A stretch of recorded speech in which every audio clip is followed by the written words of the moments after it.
फातिमा की रानी माँ, प्रभु यीशु की माँ, आसरा तू ही है माँ।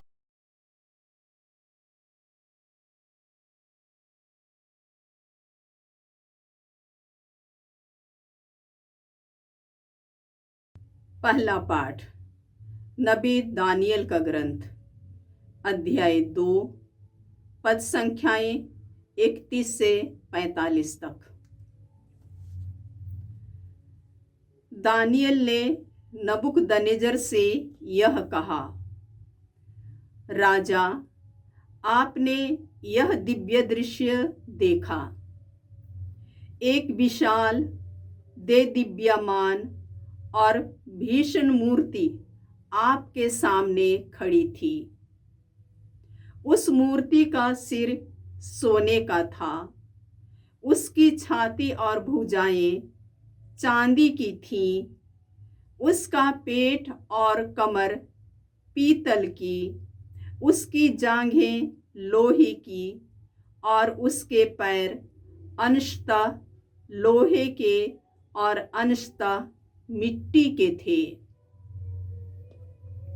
आप उसे देख ही रहे थे कि एक पत्थर अचानक अपने आप गिरा, उस मूर्ति के लोहे और मिट्टी के पैरों पर लग गया और उसने उनके टुकड़े टुकड़े कर डाले। उसी समय लोहा, मिट्टी, पीतल, चांदी और सोना सब चूर चूर होकर ग्रीष्म ऋतु की भूसी की तरह पवन द्वारा उड़ा लिया गया और उसका कुछ भी शेष नहीं रहा। जो पत्थर मूर्ति पर लग गया था वह समस्त पृथ्वी को ढकने वाला विशाल पर्वत बन गया। यह था आपका स्वप्न। अब मैं आपको इसका अर्थ बताऊंगा। हे राजा, आप राजाओं के राजा हैं। स्वर्ग के ईश्वर ने आपको राजत्व, अधिकार, सामर्थ्य और सम्मान प्रदान किया। उसने मनुष्यों, मैदान के पशुओं और आकाश के पक्षियों को वे चाहें कहीं भी निवास करें, आपके हाथों सौंपा और आपको सबका अधिपति बना दिया। मूर्ति के सोने का सिर आप ही हैं। आपके बाद एक दूसरा राज्य आएगा, वह आपके राज्य से कम वैभवशाली होगा और इसके बाद एक तीसरा राज्य जो पीतल का होगा और समस्त पृथ्वी पर शासन करेगा। चौथा राज्य लोहे की तरह मजबूत होगा।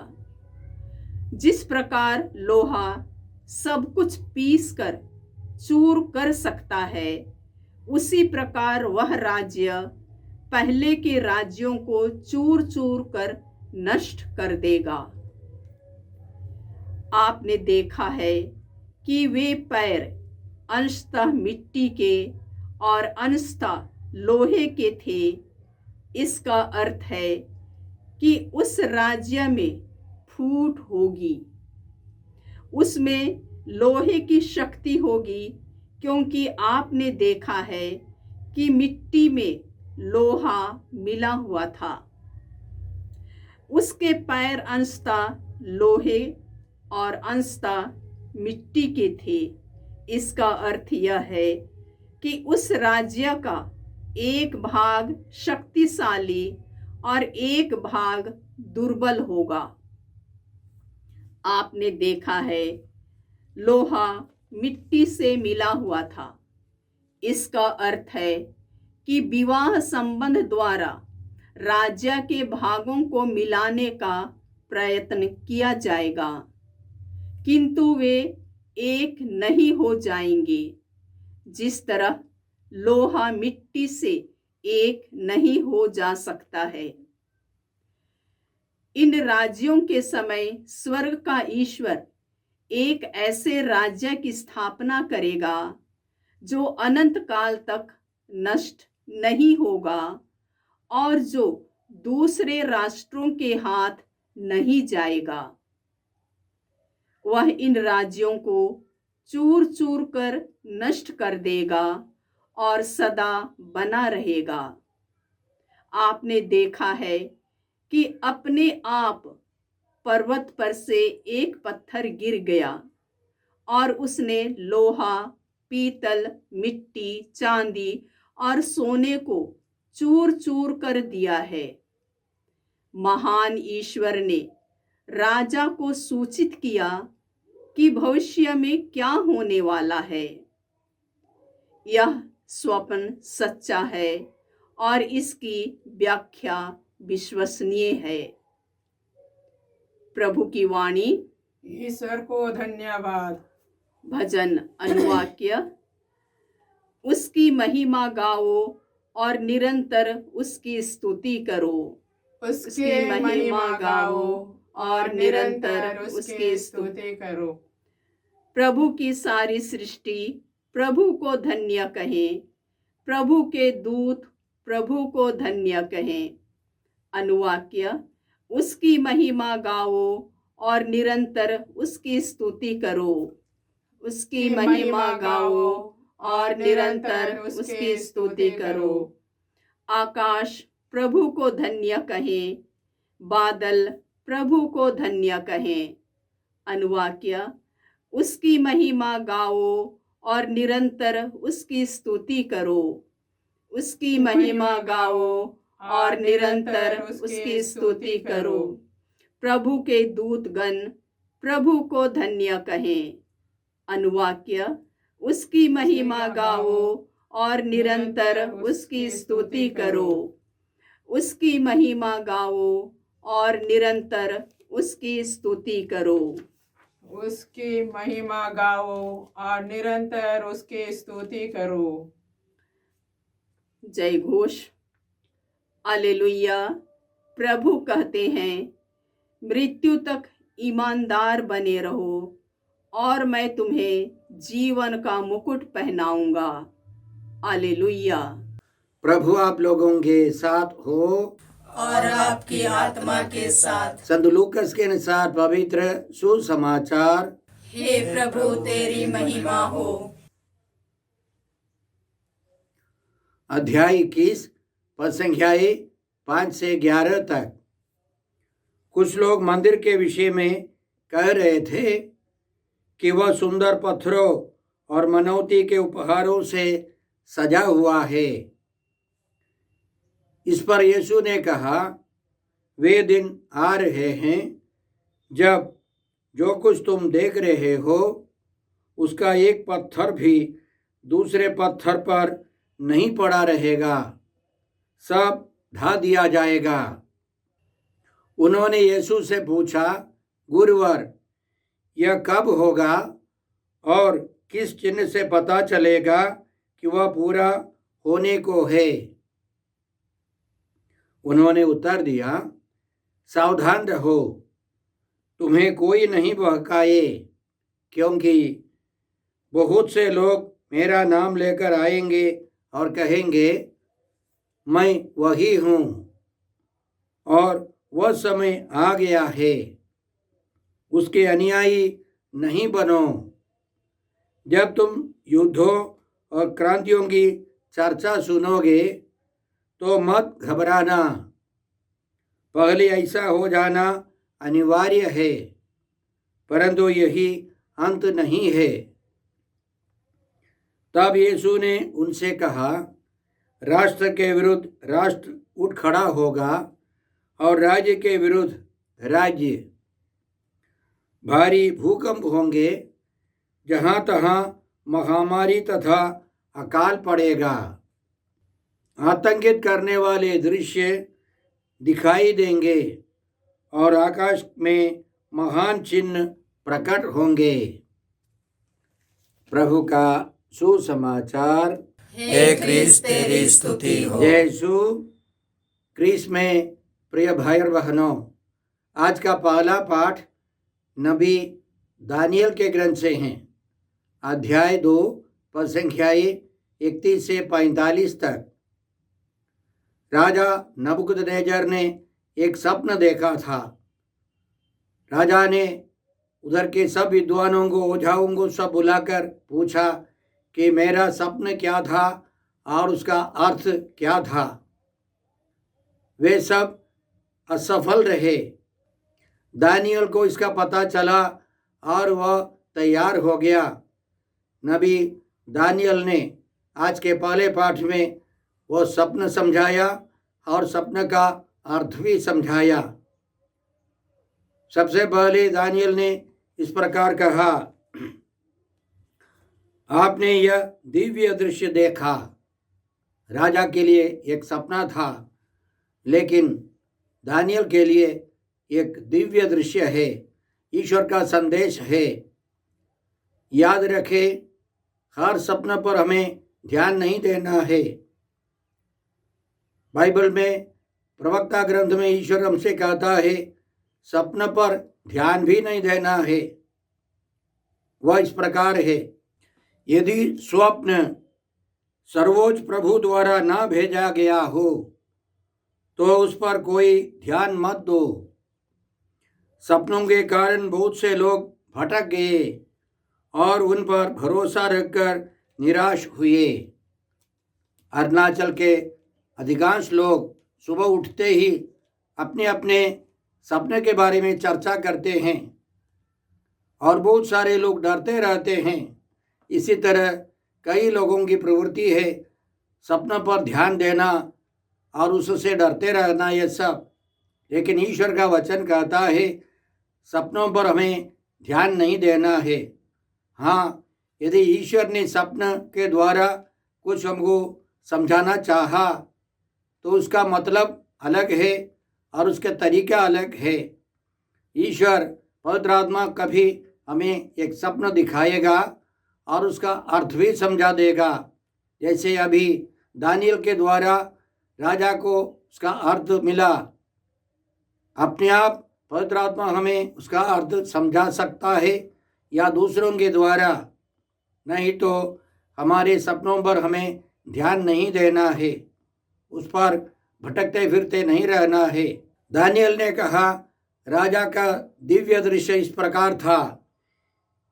एक विशाल देदीप्यमान और भीषण मूर्ति आपके सामने खड़ी थी।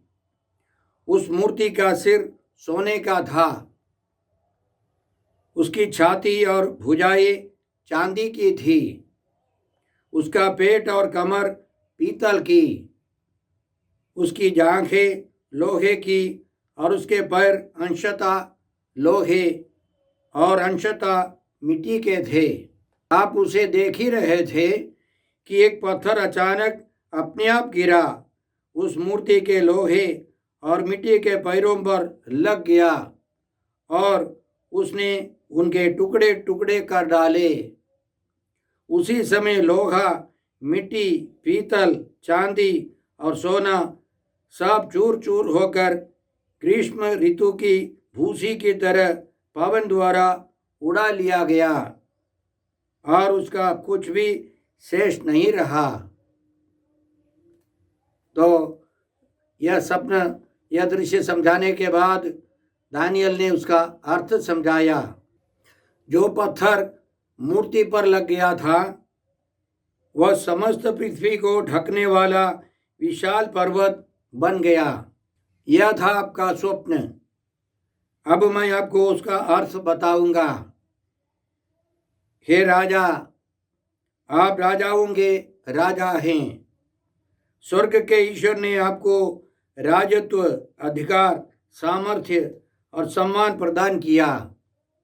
उसने मनुष्यों, मैदान के पशुओं और आकाश के पक्षियों को वे चाहे कहीं भी निवास करे आपके हाथों सौंपा और आपको सबका अधिपति बना दिया। मूर्ति के सोने का सिर आप ही हैं। याद रखें, ईश्वर की अनुमति नहीं है कोई भी राजा नहीं बन सकता है। इस दुनिया में भले बुरे कई प्रकार के लोग हैं और जो हमारे अधिकारी बनते हैं अक्सर बुरे लोग हैं, लेकिन ईश्वर की अनुमति है। यह नहीं समझना है कि कोई भी अपने आप ईश्वर बन गया है। राजा नबूकदनेस्सर ने विश्वास किया, मैं ईश्वर हूँ, मैं अपने आप राजा बन गया हूँ, मेरे समान कोई नहीं है, मैं सर्वशक्तिमान हूँ। यह गलत धारणा है।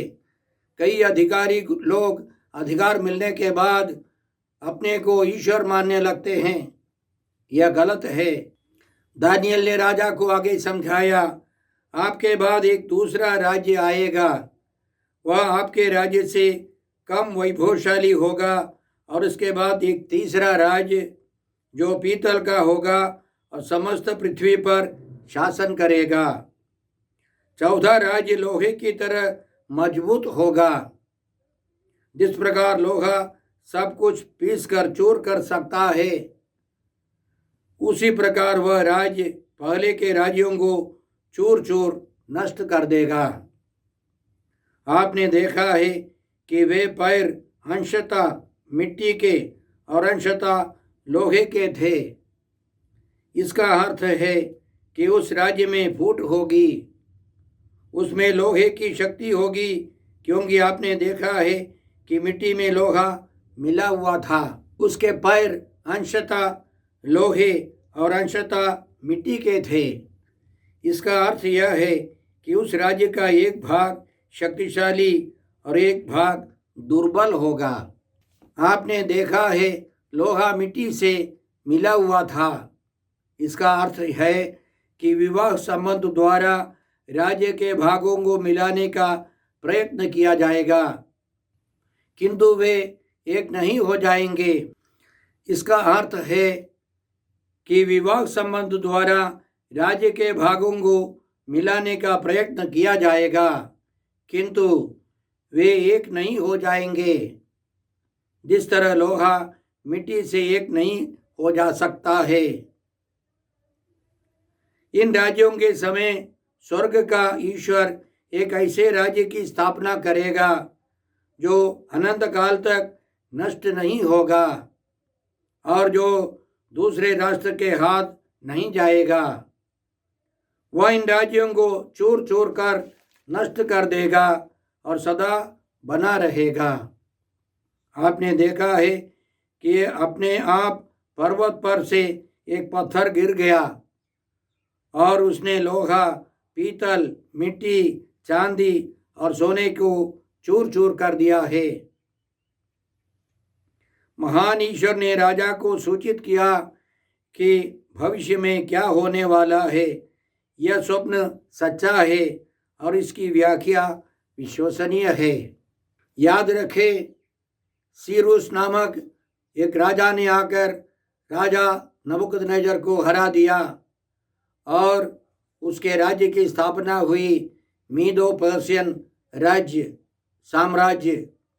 फिर आया मिस्र देश, फिर आया यूनान जो शक्तिशाली था, फिर आया रोम का शासन और अंतिम में हम जानते हैं प्रभु यीशु आए हैं।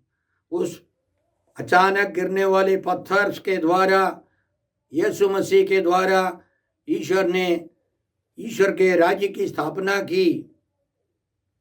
वह पत्थर, वह विश्वासियों का समुदाय, वह सब फैलने लगा, बहुत बड़ा पहाड़ बनने लगा। वह है यीशु मसीह के द्वारा विस्तृत कैथोलिक कलीसिया। ईश्वर का वह राज्य फैलता जा रहा है जहाँ प्रेम, शांति और न्याय होगा। इसलिए संत पेतरुस खुद यह कहते हैं, प्रभु वह जीवंत पत्थर है जिसे मनुष्यों ने तो बेकार समझकर निकाल दिया, किंतु जो ईश्वर द्वारा चुना हुआ और उसकी दृष्टि में मूल्यवान है।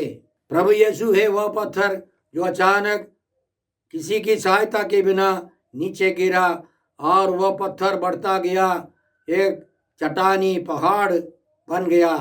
इसलिए संत पेतरुस आगे लिखते हैं, धर्म ग्रंथ में यह लिखा है, मैं सियोन में एक चुना हुआ मूल्यवान कोने का पत्थर रखता हूं, और जो उस पर भरोसा रखता है उसे निराश नहीं होना पड़ेगा।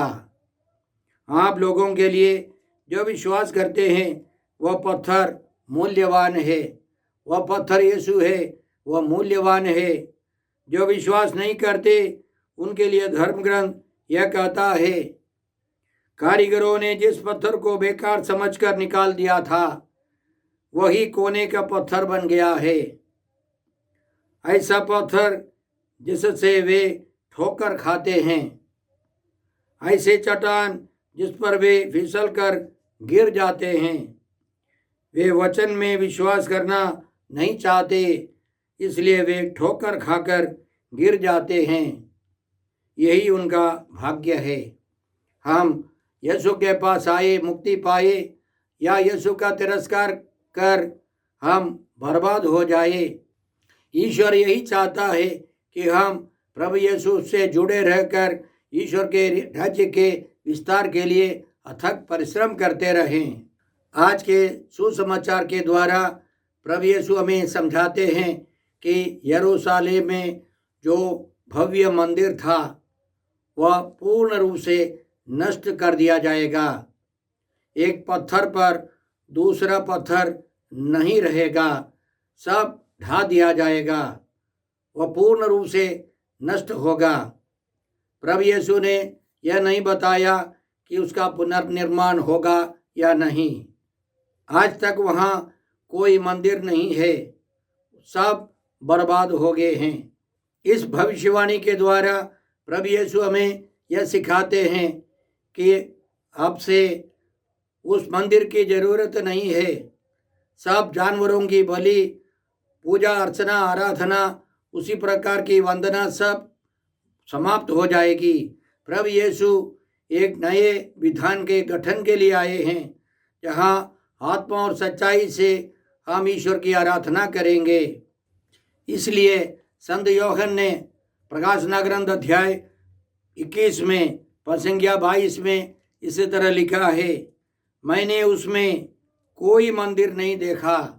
उसमें माने स्वर्ग में, मैंने स्वर्ग में कोई मंदिर नहीं देखा, क्योंकि सर्वशक्तिमान प्रभु ईश्वर उसका मंदिर है और मेमना भी। पिता ईश्वर और मेमना यीशु मसीह मंदिर है। अब यरूशलेम मंदिर की ज़रूरत नहीं है। इसके अलावा संत पौलुस कुरिन्थियों के नाम पत्र में यह सवाल उठाते हैं, क्या आप यह नहीं जानते कि आपका शरीर पवित्र आत्मा का मंदिर है? अब ईश्वर हमारे अंदर निवास करते हैं, क्रियाशील है। आज के सुसमाचार के द्वारा प्रभु यीशु हमको समझाते हैं कि हमें सावधान रहना है, तैयार रहना है। जिस प्रकार यरूशलेम मंदिर का विनाश हुआ था, उसी तरह हर एक व्यक्ति को मरने के लिए तैयार होना है। साथ साथ इस दुनिया के अंत में प्रभु यीशु आएंगे, हमें तैयार रहना है, सावधान रहना है। समस्याएं होंगी, कठिनाइयाँ होंगी, लेकिन हमें पवित्र जीवन बिताकर प्रभु की प्रतीक्षा करनी है। याद रखें, आज से 5 दिन के बाद हम लोग आगमन काल में प्रवेश करेंगे। इसलिए पवित्र कलीसिया हमें ऐसे वचन देते हैं जिससे हम उनमें मनन कर, विश्वास कर, तैयारी करें, प्रभु यीशु का स्वागत करें। आइए हम कृपा मांगते हैं कि हम तैयार रहें। हे अब्बा पिता, हे प्रभु यीशु, हे पवित्र आत्मा ईश्वर, आज के सारे पवित्र वचनों के लिए हम तुझे धन्यवाद देते हैं और प्रार्थना करते हैं कि हम सब यीशु मसीह के वचनों के अनुसार, उनकी आज्ञाओं के अनुसार जीवन बिताकर तेरे पास आ सके, अन्य अनेक लोगों को तेरे पास ला सके। हम यह प्रार्थना करते हैं प्रभु क्रिस्त के द्वारा। हमारे प्रभु यीशु क्रिस्त की कृपा, ईश्वर का प्रेम और पवित्र आत्मा का साहचर्य आप सबों को प्राप्त हो। आमीन।